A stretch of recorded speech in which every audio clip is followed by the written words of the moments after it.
Bonsoir à toutes et à tous et merci de vous joindre à nous dans le cadre de cette édition d'information. À la une, plus que 3 jours et le président français va fouler le sol camerounais. François Hollande sera donc le 4e chef d'État français que le Paul Biya va donc voir passer. Dans ce journal, nous reviendrons sur la nature des relations qui aura donc existé entre Paul Biya et ses 4 chefs d'État français. Après les attentats de N'Djamena au Tchad, un enseignant d'université recommande à la coalition contre Boko Haram de passer à l'alerte rouge.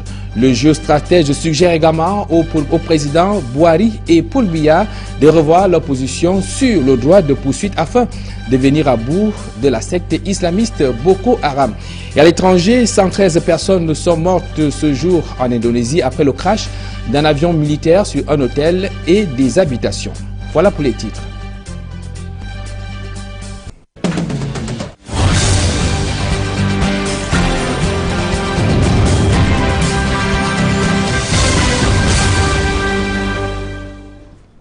Une fois de plus, bonsoir. Il faut dire à l'entame de ce journal que les attentats de N'Djamena parlent aux Camerounais, mais aussi aux autres pays membres de la sous-région. C'est un avis que partage le professeur Vincent Touda Ebodé. Pour le géostratège, ces récentes attaques ne sont pas une surprise. L'enseignant à l'université de Yaoundé 2 à Soa demande également à tous les pays membres de la coalition de la lutte contre Boko Haram de passer à l'alerte rouge. Il réagit dans ce reportage d'Élisée Mbogba et Marcelin Gansop. Tchad a essuyé 2 attentats en 2 semaines avec au bilan des dizaines de morts et de blessés. Pour le géostratège, le professeur Vincent Touda Ebodé, ces assauts meurtriers de Boko Haram ne sont pas une surprise. Lorsqu'on est en guerre, on n'est pas surpris par une attaque de l'ennemi, de la même manière que Boko Haram ne serait pas surpris par une attaque de l'armée tchadienne ou nigérienne. La première chose à dire, c'est que N'Djamena se trouve pratiquement au centre du théâtre des opérations. Non seulement parce que des forces de la coalition sont basées à N'Djamena, mais aussi parce que N'Djamena est à peu près à une centaine de kilomètres du champ des opérations qui se trouve dans le pourtour du lac Tchad. Donc en réalité, on ne peut pas dire qu'il y a eu un effort substantiel des forces de la criminalité. Même si le Cameroun est depuis longtemps conscient de la menace, il n'en demeure pas moins vrai que les attentats perpétrés au Tchad voisin, qui plus est, en plein cœur de la capitale N'Djamena, appellent à davantage de vigilance. Bien évidemment que ces attaques parlent à tout le monde. Il faut comprendre que nous sommes dans une alliance qui intègre, pour ce qui concerne l'Afrique centrale, toute la zone de l'Afrique centrale. Et lorsque vous êtes dans un conflit et que vous êtes dans une situation d'alliance, votre ennemi peut attaquer n'importe qui prête le flanc. Donc, le Cameroun est interpellé comme les autres pays. Même si le Tchad les a eu aujourd'hui, il y a eu plusieurs tentatives avant. C'est pour que vous compreniez que pendant qu'on dort la nuit, il y a des gens qui font le travail le soir. C'est ce que nous appelons l'anticipation, où, à travers l'information donnée par les populations civiles, on contribue à ce qu'on va donc appeler la gestion préventive. Et le dispositif de sécurité observé ces derniers temps dans la capitale camerounaise montre bien que l'alerte est au rouge. Lorsque vous fréquentez quand même, vous voyagez à Yaoundé, vous voyez qu'il y a des caméras, non? Vous croyez que ces caméras servent à quoi? Ça sert à filmer un certain nombre de choses, mais on suit aussi les gens en fonction des mouvements et des informations qu'on a. Puisque nous sommes passés dans une guerre véritablement asymétrique, c'est-à-dire Boko Haram n'a plus visiblement les moyens d'affronter directement les militaires, il entre donc dans le mouvement asymétrique, ce qui est la caractéristique réelle même d'une force terroriste. Et dans cette guerre donc asymétrique, le renseignement prévisionnel et opérationnel fonctionne beaucoup plus que les projections de forces massives qu'on a vues au début du conflit. Donc, si on voit les militaires, les gendarmes ou les policiers beaucoup plus aujourd'hui devant des immeubles, plus qu'on ne voyait il y a quelque temps, c'est tout simplement parce que le niveau d'alerte sécurité a été élevé. Eh bien, disons à la suite de ce reportage de Marcelin Gansop que la rencontre entre Paul Biya et Muhammadu Bouhari pourrait donner une nouvelle orientation à la guerre que livre la coalition contre Boko Haram si et seulement si les 2 chefs d'État s'entendent sur le droit de poursuite qui les divise jusqu'ici. Écoutons à ce sujet le professeur Vincent Touda Ebodé. On sait déjà que de part et d'autre, on combat Boko Haram. C'est ça qui est important. Maintenant, sur les modalités d'ajustement tactique ou opérationnel, ça dépend des forces de sécurité qui sont sur place. Mais la rencontre des deux présidents, ça se trouve au niveau plutôt stratégique, c'est-à-dire la manière dont on va coordonner les activités en termes d'orientation politique globale. Vous savez qu'il y a un différend, bien qu'il ne soit pas majeur, qui oppose le Nigeria au Cameroun sur la gestion de cette insécurité. C'est la question du droit de poursuite que le Nigeria demande, et le Cameroun considère que chacun doit d'abord défendre son territoire parce que chacun a ses forces aguerries pour défendre son territoire. Donc s'il y a des améliorations, ce serait par exemple que les deux pays s'entendent finalement sur cette question, soit dans un sens, soit dans l'autre. Mais en dehors de ces différends, il n'y a pas quelque chose de véritablement substantiel entre le Cameroun et le Nigeria en ce qui concerne la gestion de la question de Boko Haram.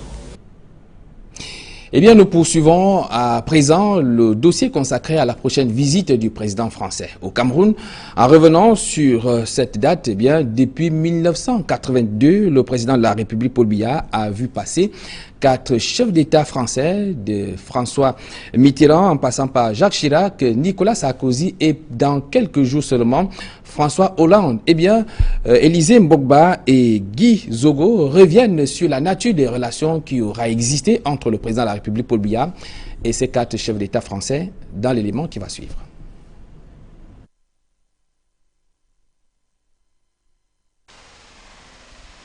La relation entre Paul Biya et les chefs d'État français dure depuis 33 ans avec des fortunes diverses. François Mitterrand, élu à la tête de la France en 1981, est le premier président français à ouvrir la voie dans cette relation. Le courant entre lui et Paul Biya passe si bien qu'une certaine opinion lui prête la paternité du départ d'Amadou Ahidjo du pouvoir au motif que la gauche française lui trouvait trop d'acquaintance avec la droite. La visite de François Mitterrand au Cameroun en 1983 semble accréditer cette thèse. Mais la relation Paul Biya-François Mitterrand n'a pas toujours été qu'une idylle heureuse. Devant le souffle du vent de l'Est et des revendications démocratiques, François Mitterrand tense les chefs d'État africains, dont Paul Biya dans son discours au sommet France-Afrique de la Baule en France en 1990, en les sommant de s'ouvrir à la démocratie au risque de ne plus recevoir l'aide de la France. Paul Biya s'exécutera en 1991 en autorisant le multipartisme. Après l'épisode François Mitterrand, arrive Jacques Chirac en 1997. Bien que de droite, la relation entre lui et Paul Biya est quasi fusionnelle. Politicien roué, Jacques Chirac ignore les lignes de clivage et peut ratisser large en dehors des cercles qui lui sont proches. Ces 2 mandats sont du pain béni pour Paul Biya, à qui il rend visite en 1999 de manière officielle et en 2001 lors du sommet France-Afrique. L'épisode de Nicolas Sarkozy, élu à la tête de la France en 2007, va s'avérer le plus délicat pour Paul Biya dans ses rapports avec Paris. Nicolas Sarkozy, qui proclame fièrement vouloir en finir avec la France-Afrique, fait clairement peu de cas du chef de l'État camerounais. Mais les circonstances vont changer la donne. Paul Biya sera ainsi reçu au cours d'une visite officielle en France en juillet 2009, puis lors de sa participation au sommet France-Afrique de Nice en mai 2010, et prendra part aux festivités du cinquantenaire des indépendances africaines à Paris les 13 et 14 juillet 2010. Avec François Hollande, les choses n'ont pas forcément bien démarré aussi. Le chef de l'exécutif français affectionnant de battre froid ses homologues africains, acteur selon lui de la vieille France-Afrique qu'il aborde. Mais François Hollande a dû se défaire de cette posture face aux impératifs qu'imposait la conjoncture, dont la crise au Mali et la lutte contre Boko Haram. C'est ainsi que Paul Biya a été reçu en visite de travail à Paris le 30 janvier 2013. Il a aussi participé au sommet de l'Élysée pour la paix et la sécurité en Afrique les 5 et 6 décembre 2013. Et enfin, il a pris part au sommet de Paris sur la sécurité au Nigeria le 17 mai 2014. Et voici Hollande qui lui rend visite, un dénouement qui correspond au style qui est celui de Paul Biya depuis 1982 face à Paris. Attendre, attendre et attendre encore pour voir dans quelle direction souffle le vent avant de se décider. Eh bien, nous allons revenir dans la deuxième partie de ce journal sur cette visite annoncée du président français François Hollande pour dire qu'il y a eu plusieurs réactions déjà et l'auteur d'une lettre ouverte adressée à François Hollande sera notre invité. Mais pour rester dans le sillage de cette visite annoncée du président français, nous nous sommes intéressés au nom de baptême que l'on attribue à certaines rues de la capitale économique. Voilà des rues, des noms qui renvoient beaucoup plus aux Occidentaux ou alors pas du tout connus du public camerounais au détriment de ces héros nationaux auxquels s'identifient mieux nos populations. Albertine Nebidjaga et Jean Junipek se sont livrés à cet exercice dans la capitale économique. Voici leur reportage. Ils sont tellement rares des rues qui portent des noms comme celui-ci à Douala qu'il faut les imaginer dans cet espace culturel. L'on est habitué à une occidentalisation de nos rues, tant les noms sont éloignés de nous comme l'Occident lui-même est parfois très recherché. Sous l'œil du politique, ce constat est très mal perçu. C'est la mentalité de néocoloniser. Ces gens-là se considèrent comme des représentants d'une certaine histoire coloniale ou néocoloniale. Sinon, on ne comprendrait pas que de plusieurs décennies après l'indépendance, qu'on ait des noms comme Drouot, la paix à vous, ça vous inspire la paix Drouot. Des noms, il n'en manque pourtant pas, ou mieux, des héros nationaux pour servir de repère aux habitants de Douala. Si on avait Wandie Moumié, Lumumba, Barthélemy Bokanda, Koudrouf Mangabel, Ngossoudi, ça pourrait évoquer en vous l'histoire de notre pays. D'autres observateurs avertis pensent cependant qu'il serait un peu délicat et peut-être difficile de se débarrasser de tous ces noms importés, surtout que certains d'entre eux renverraient, disent-ils, à des bribes de notre histoire. Il y a ici une longue artère qui s'appelle l'avenue de Gaulle, au bord de laquelle moi j'ai grandi. Je peux vous assurer que si on la transforme, on enlève ce nom, je serais très très embêté. Non pas que j'ai une affection particulière pour le général de Gaulle, non, simplement que cette terre existe et la trace que la France libre fut africaine. Autre suggestion faite ici, c'est d'attribuer des noms des nationaux à ces rues des quartiers périphériques qui restent désespérément difficiles à repérer. Toutes ces nouvelles zones où des êtres humains habitent ont certainement besoin que les communautés autour, je veux dire même, soient questionnées pour qu'elles disent, si elles ne portent pas en elles, dans leur conscience collective, des noms d'hommes ou de femmes, ou d'événements même, je veux dire, qui leur permettent à elles de s'identifier. Pour l'heure, les Doualais devront encore se contenter de cette dénomination occidentale de leur rue, puisque le changement semble ne pas être pour aujourd'hui. Et pour comprendre à quoi renvoie par exemple la rue Kitchener à Bonanjo, nous sommes à l'ère du numérique. Faites une petite recherche internet sur votre tablette. En culture, signalons cette sortie de l'artiste musicien Stanley Eno après que son nom ait été cité dans une affaire de mœurs du côté de Yaoundé. Eh bien, l'artiste musicien dit ne pas être concerné par le décès de la jeune étudiante de l'université de Yaoundé 2 à Soir. Il était face à la presse ce jour dans la capitale économique. Le compte rendu de Sam Severango. La rencontre a fait courir du beau monde de la presse installée à Douala, mais aussi de nombreux fans de l'artiste chanteur de rap. Au sujet de l'affaire qui semble éclabousser ce dernier et son compère Dynasty le Tigre, à propos de l'assassinat de la fille qui habitait Soa et dont on dit qu'elle appartenait à un groupe formé dans les réseaux sociaux d'internet par les deux jeunes coqueluches de la chanson. Alors question, Stanley Eno était-il mêlé de près ou de loin à cette rocambolesque histoire qui ternit fortement son image de marque aujourd'hui? Je ne suis directement ou indirectement rien impliqué dans une telle histoire. J'ai pas de groupe WhatsApp avec qui que ce soit. Donc c'est juste une rumeur, c'est une fausse rumeur, on n'était pas au Cameroun.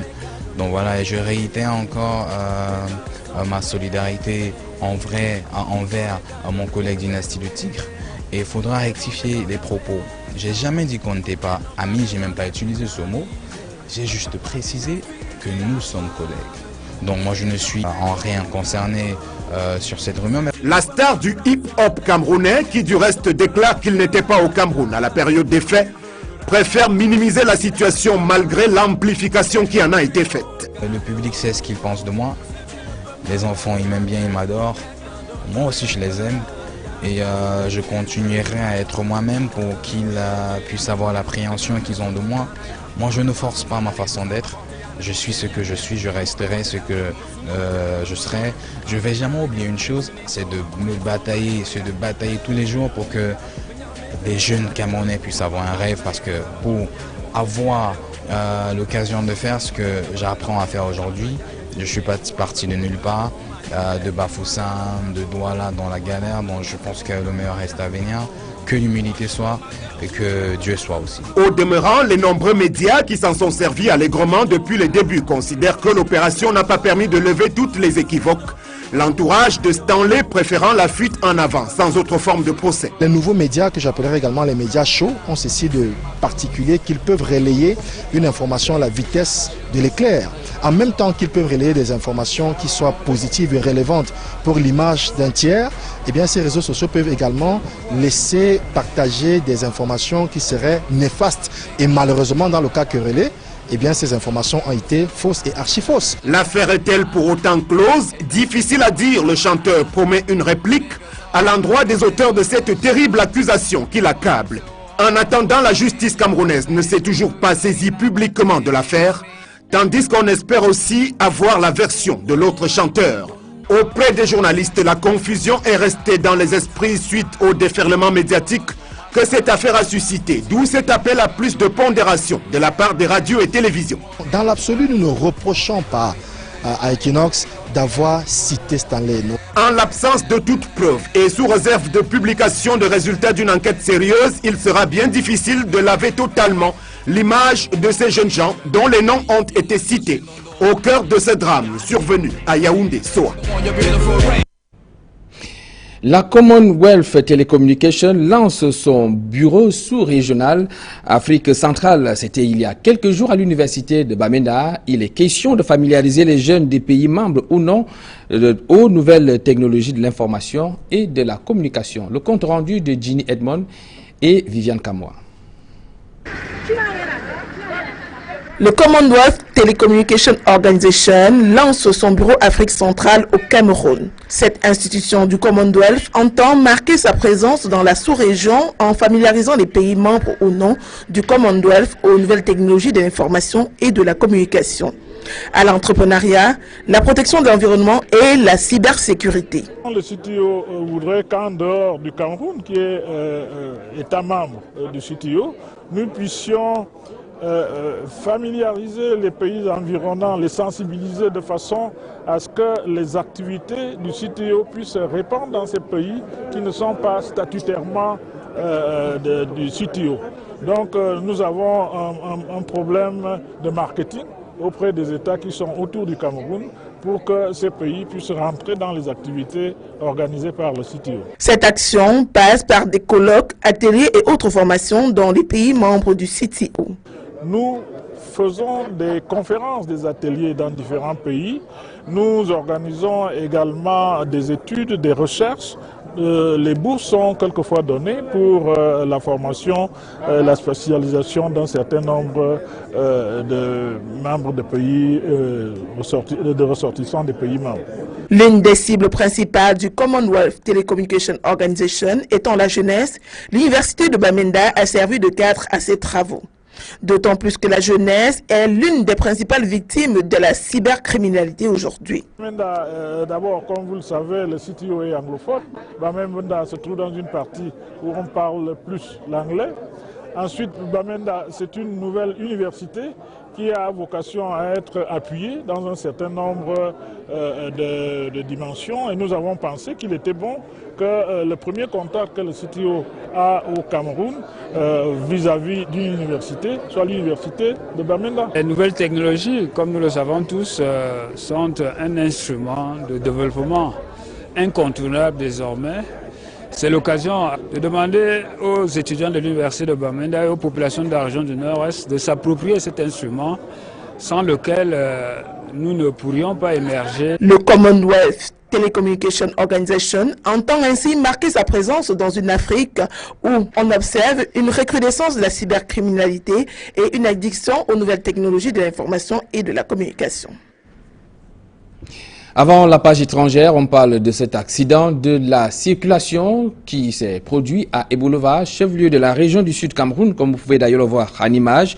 Il s'agit du conducteur de cette voiture de couleur jaune qui a donc perdu le contrôle de son engin et s'est retrouvé sur la cour d'une maison d'habitation, mettant ainsi en danger la vie des populations du quartier Ebolova-6, ces populations qui ont d'ailleurs condamné cet acte d'imprudence du conducteur de ce taxi.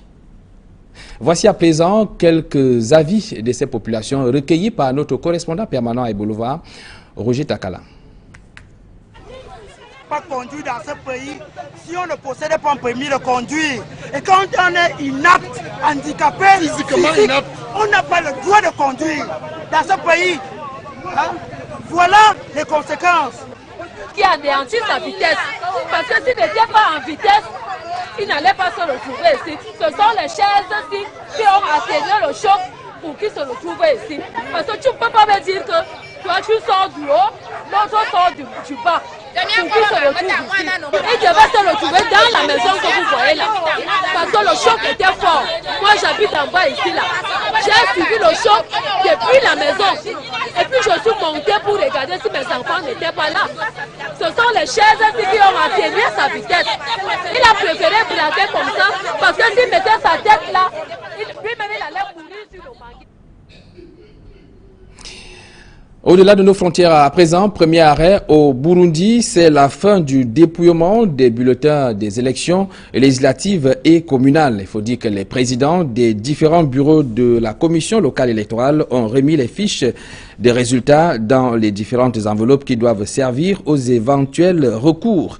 Les résultats pourraient être annoncés rapidement. Il faut rappeler que l'opposition burundaise a boycotté ce scrutin législatif et communal, une opposition qui réclame le départ du président Pierre Nkurunziza qui est au starting block pour un troisième mandat.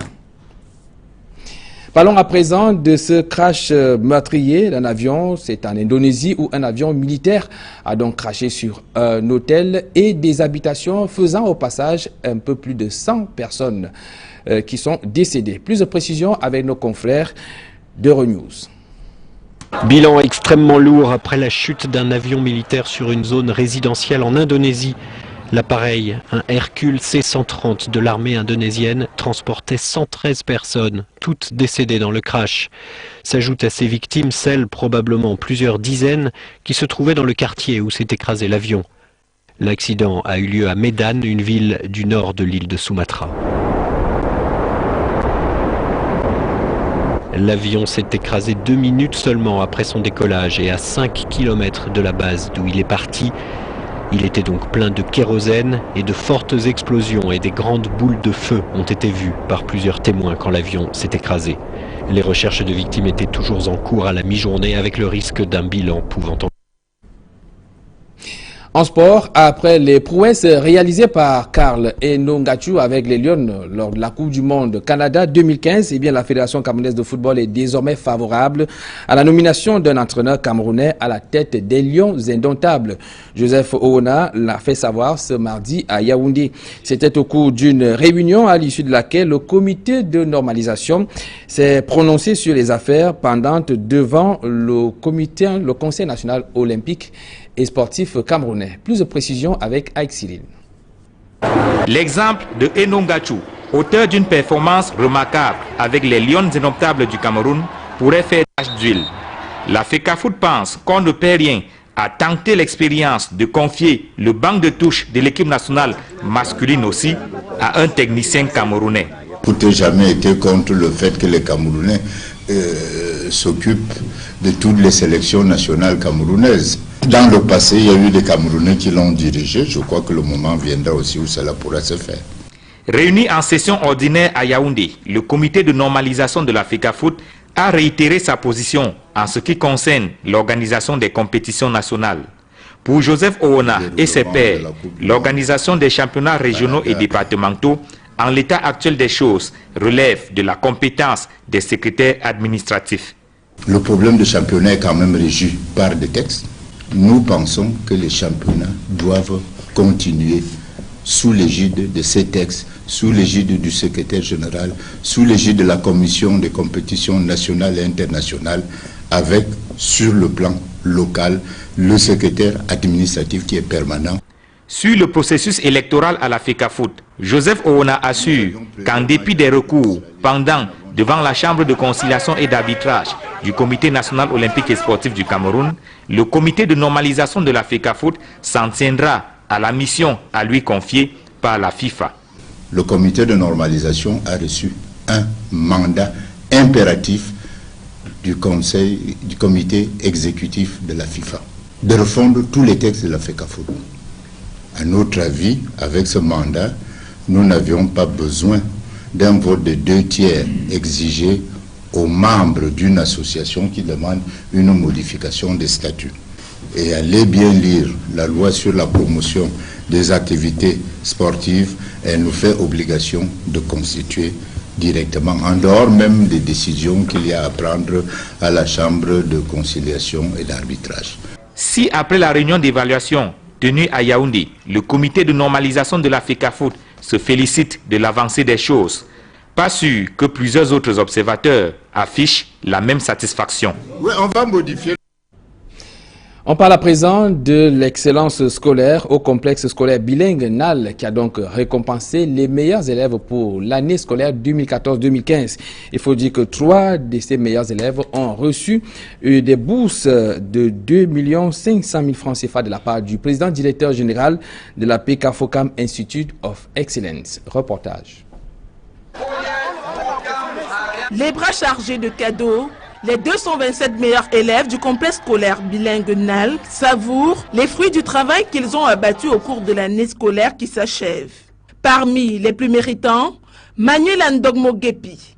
Elle a réalisé un triplet en décrochant le premier prix de l'excellence avec la moyenne de 18,51, meilleur élève en français et meilleur élève de Form 3 and 4. Je sens heureuse et je dis merci à tous mes professeurs. Dans la foulée, l'université PK-FOCAM Institute of Excellences a octroyé une bourse de 2 500 000 francs à chacun des 3 meilleurs élèves de terminale du complexe scolaire bilingue NAL. Il s'agit pour la PK-FOCAM Institute of Excellences de renforcer le partenariat gagnant-gagnant qui existe entre les deux institutions.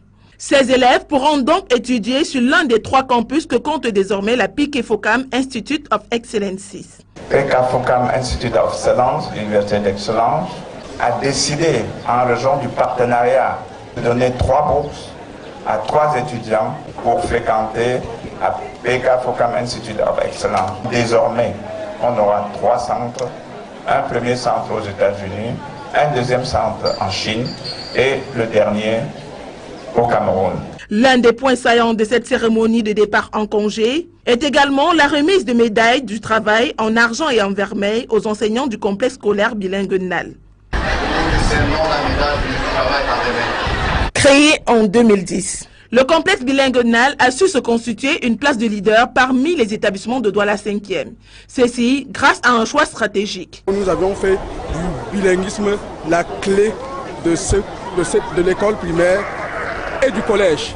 Il ne s'agit pas d'un bilinguisme de façade, mais d'un bilinguisme réel. Il est actif. Les résultats aujourd'hui montrent que nous avons eu raison d'opérer ce choix. NAL s'attelle à procurer aux enfants dont il a la charge une formation intégrale, fiable et qui donne corps à notre label, à savoir une pédagogie à géométrie variable, un régime d'évaluation articulé au module d'apprentissage, une formation accrue aux valeurs civiques et morales. La cérémonie s'est achevée dans une ambiance festive sur un plateau dressé pour la circonstance. Ce pour le plus grand plaisir des parents et des invités de marque.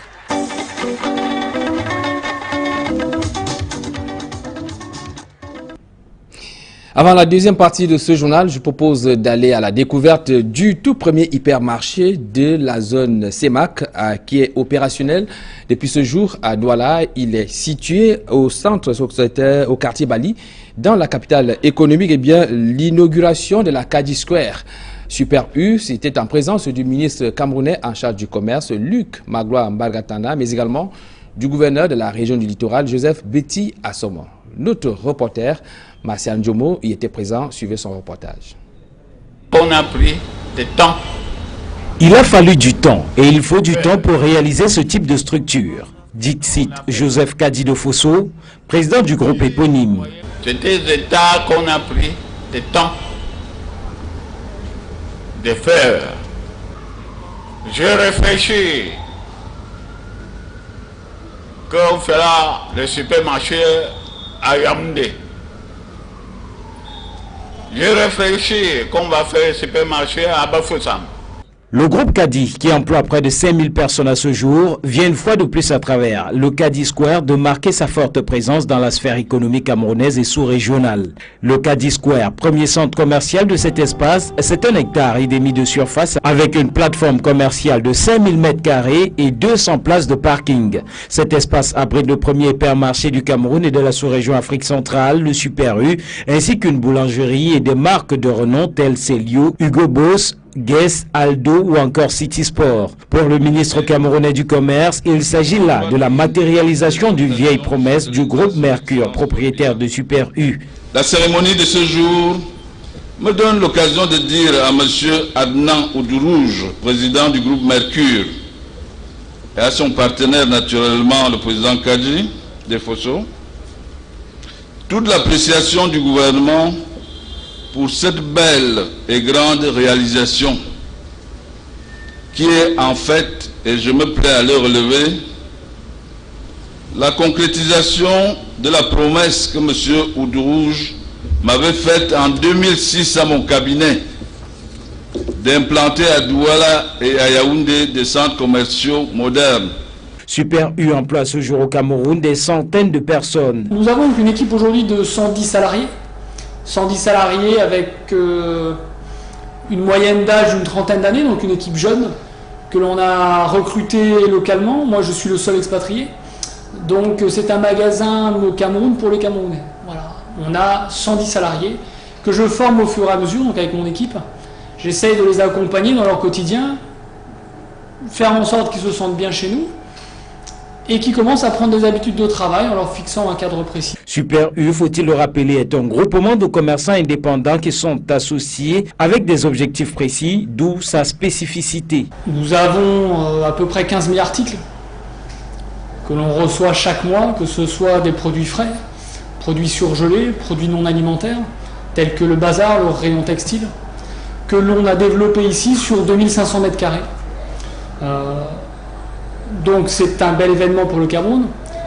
C'est le genre de magasin qui, je pense, manquait un petit peu dans le pays. Et on s'aperçoit que les clients ils attendaient ça énormément, puisqu'on a aujourd'hui à peu près 1700 clients par jour, dont 2250 sur le samedi. Voilà. Tous les produits que vous pouvez trouver en Europe, vous les retrouvez tous ici. Voilà. Du rayon produits frais, surgelés, boucherie, charcuterie, crèmerie, fromagerie, charcuterie coupe. Nous faisons également aussi tout ce qui est plats préparés, pizzeria. Et nous faisons notre propre pain également nous-mêmes. Donc pain, baguette, croissant, viennoiserie, sandwich, pizzeria. Nous faisons tout et tous les midis. Alors, Super U fonctionne sous la bannière du S3C, Société des centres commerciaux du Cameroun, créée pour exploiter l'enseigne Super U au Cameroun. Les premiers visiteurs passés dans cette grande surface ne manquent pas de marquer leur joie relative aux marques présentes, à l'environnement accueillant et au prix accessible. Super U, vraiment, on sent vraiment la progression du Cameroun, hein. L'émergence du pays, vraiment. J'apprécie l'espace, je dirais à sa juste valeur. C'est vrai que ça manquait à Douala. Contrairement aux autres magasins, on ne trouve pas tout. Ici, on a de tout. Après Douala, c'est probablement Yaoundé ou une autre ville du Cameroun qui se verra dotée d'un espace commercial de ce type. La promesse est du président du groupe Kadi. Eh bien, la visite annoncée du président français au Cameroun est l'objet de la deuxième partie de ce journal. A tout de suite.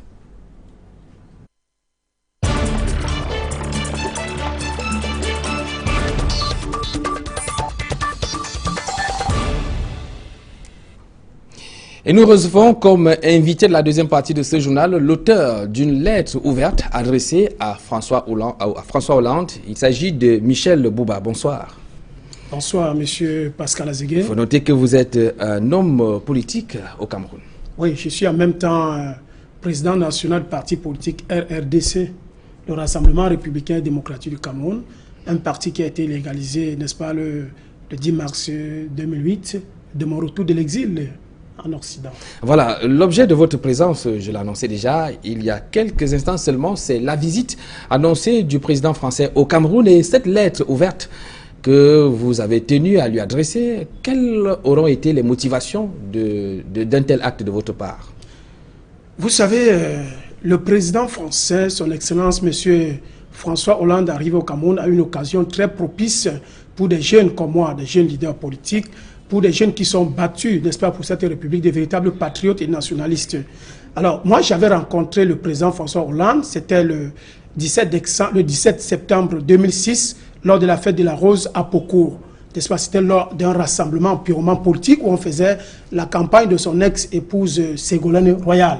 Alors, à cette occasion, l'actuel président français, François Hollande, nous nous sommes entretenus sur beaucoup de sujets concernant le Cameroun en particulier, et notamment la Côte d'Ivoire et beaucoup de pays africains et même dans le monde entier. Donc, j'ai saisi cette opportunité parce que je suis rentré au Cameroun sur l'un de ses conseils où il a trouvé que bon, j'ai mérité de rentrer dans mon pays pour apporter ma modeste contribution dans le développement du Cameroun et même dans le sillage de la politique de notre pays. Alors, j'en profite de cela pour dire au président François Hollande, depuis que nous nous sommes séparés, vous étiez premier secrétaire du Parti Socialiste, vous êtes devenu président de la République, alors que moi, au Cameroun, je ne suis pas président, et dans mon pays, je ne suis pas prophète. Donc, je ne subis que des arrestations, et dans mon pays, la situation est très grave, il y a des prisonniers politiques.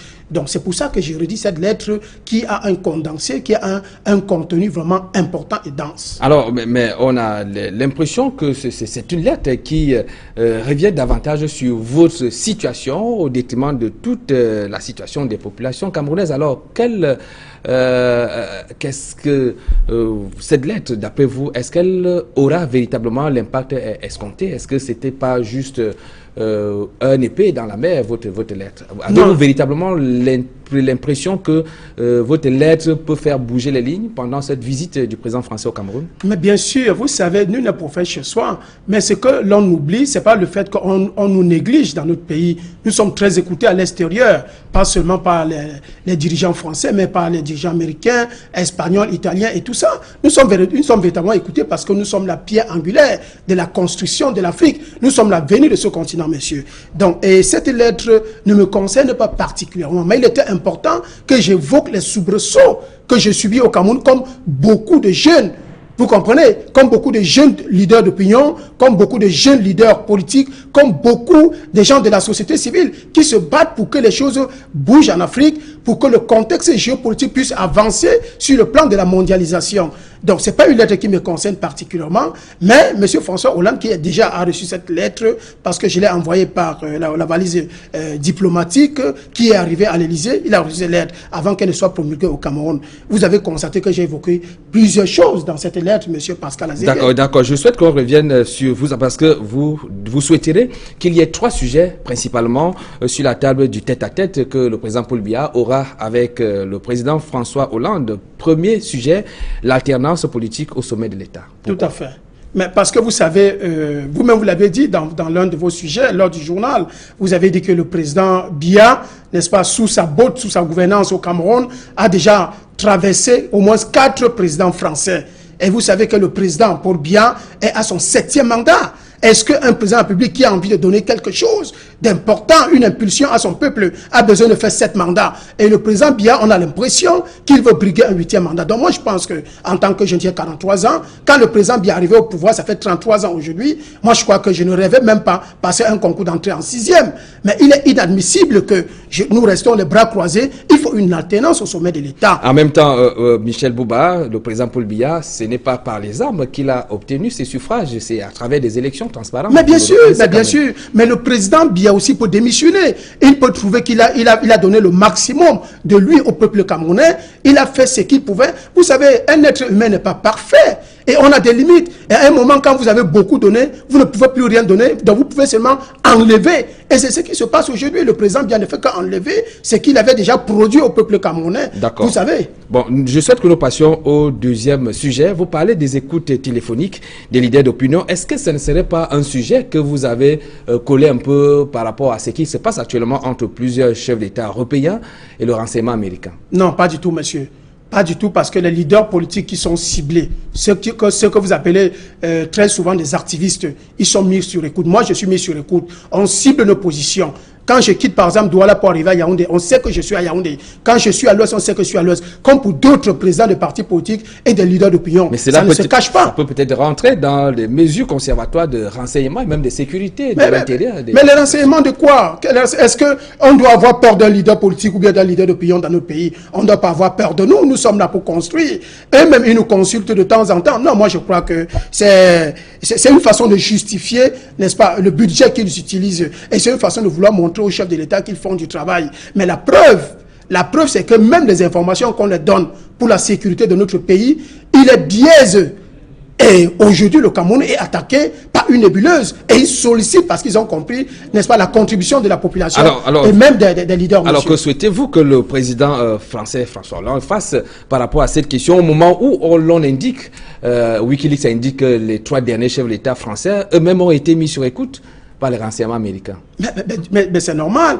C'est normal parce que là, il y a un enjeu entre chef d'État, n'est-ce pas, et un État plus fort. Mais nous, les leaders, nous, les jeunes qui sommes dans notre pays, le Cameroun, mais on n'a pas besoin de nous mettre sur écoute. Il y a des gens qu'il faut mettre sur écoute, ils le savent très bien. Il y a des gens qui sont l'ennemi de cette nation, mais ce n'est pas nous. Il y a des gens dans leur milieu, mais ce n'est pas les leaders de l'opposition ou bien des leaders d'opinion. Vous savez, nous apportons notre contribution dans les débats, dans l'échange des idées et dans des consultations que nous faisons avec le gouvernement. Alors, Michel Bouba, vous n'êtes pas le seul Camerounais à avoir adressé une lettre ouverte au président François Hollande qui arrive au Cameroun le 3 juillet prochain. Il y a également ce journaliste Thierry Djoussi. Lui, par contre, revient sur...